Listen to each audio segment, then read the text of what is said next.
The headlines. This is Democracy Now!, democracynow.org, The War and Peace Report. I'm Amy Goodman. Today in Syria, police reportedly opened fire and used tear gas on thousands of anti-government protesters who occupied a key square in the Syrian city of Homs. More than 10,000 protesters gathered in Homs on Monday after funerals for an estimated 25 activists who were killed over the weekend. Human rights groups say at least 200 people have been killed since anti-government demonstrations began in mid-March.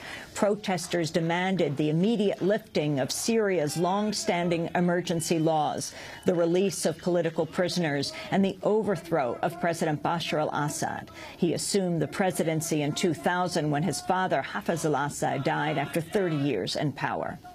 Bashar al-Assad has vowed to lift Syria's nearly 50-year emergency law. Opposition leaders say they expect he'll impose new legislation maintaining the same restrictions on speech and assembly.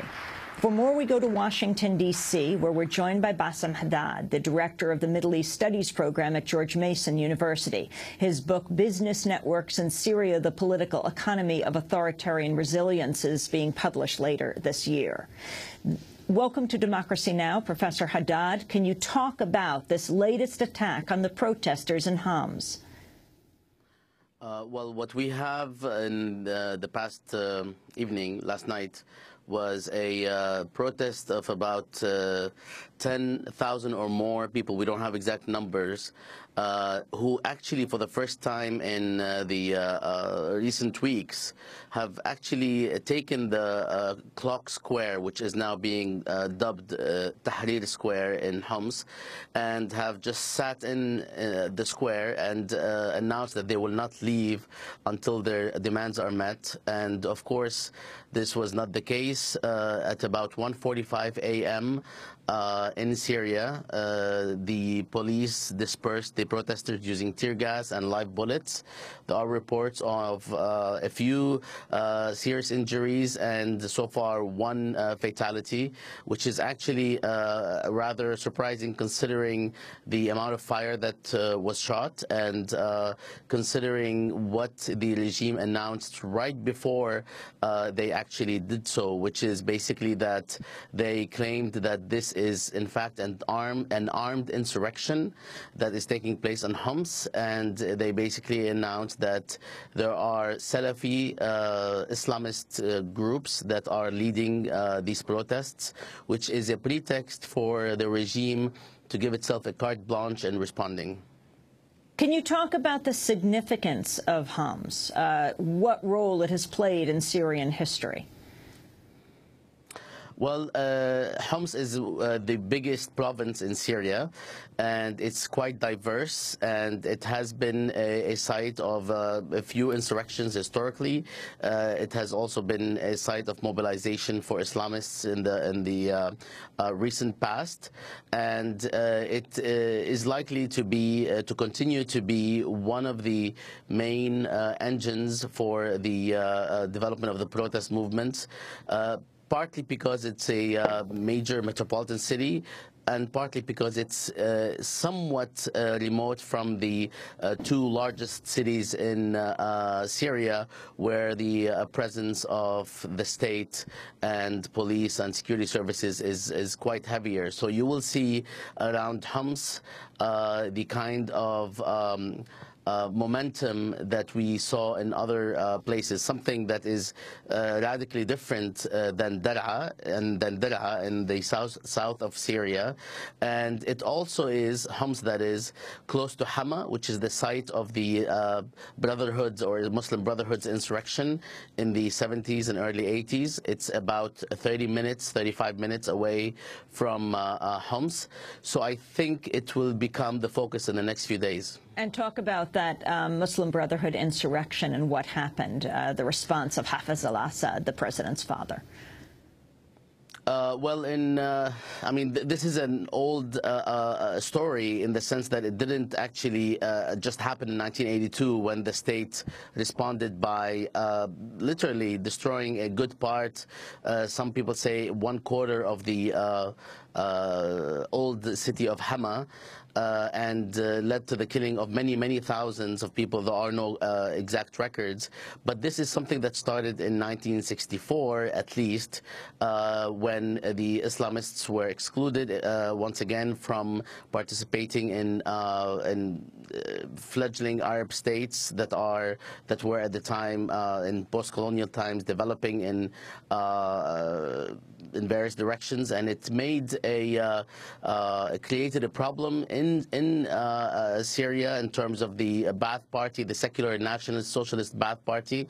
The state opposition dynamic between, of course, the state and the Islamists continued until the early 70s when Hafiz Assad became president.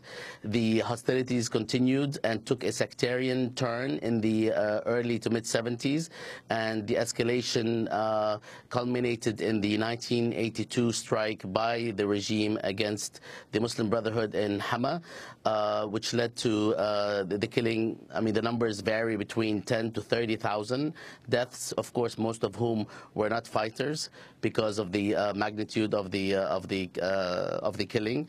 And now we have, or at least since 1982, for the past perhaps 30 years, we have had very little Islamist or Brotherhood activity in Syria. Now what is being claimed is that there is an insurrection, not of the Muslim Brotherhood, but of the Salafi movement, which is a strict Sunni approach that is viewed to be even more reactionary than the Muslim Brotherhood. And I think that is, whether or not this is true in part, I think that's more of a warning that this protest or this situation in Syria might actually escalate into something more sectarian. This is the regime's message, and it does resonate with a good majority of Syrians who are concerned about this situation descending into a sectarian strife. So it also could backfire because the regime in the end faces a majoritarian Sunni society. So it depends on, in my view, it depends on what happens in the streets.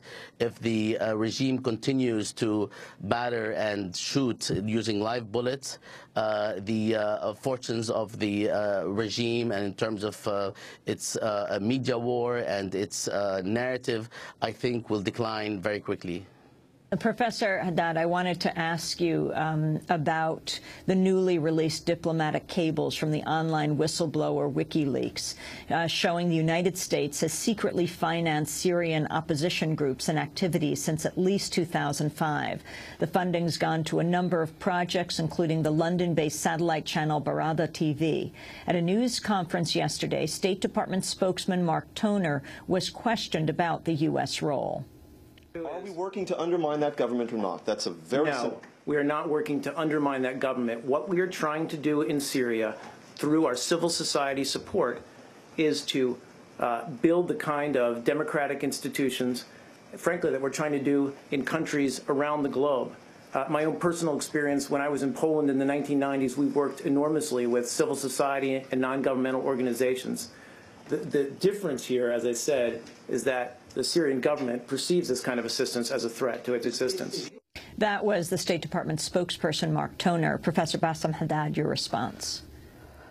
I mean, to speak of the United States funding opposition groups in certain countries in the Middle East, I mean, it's nothing new, and it hasn't started in 2005 or 2006. It's been the case. There's been attempts to fund groups that are in the opposition in Syria, or individuals that are sitting right here, perhaps 1 or 2 miles down the street from where I'm sitting in Washington, D.C. And we all know who these groups are, and we all know who these individuals are. The important thing is that a lot of these groups and individuals are not considered legitimate by a good majority of the Syrian opposition that is indigenous, that is organic, that is basically that exists in Syria.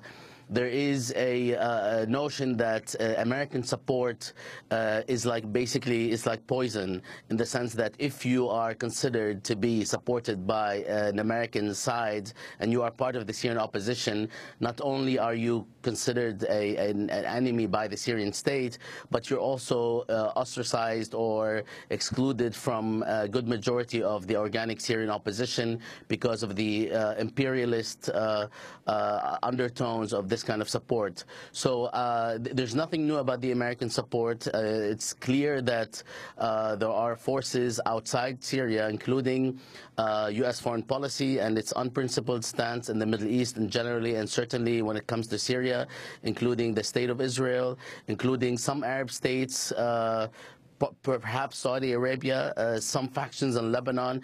There are a lot of forces that want to see the Syrian regime fall. This is not a secret. It is not a surprise. The problem is that the Syrian regime assumes that if these forces did not intend to wreak havoc in Syria, that the Syrian polity or the Syrian people would be comfortable and satisfied with the status quo, and that is not the case. So there is something to the Syrian regime's narrative, and it's true, and we should not just dismiss it because we dismiss many of the Syrian regime's claims.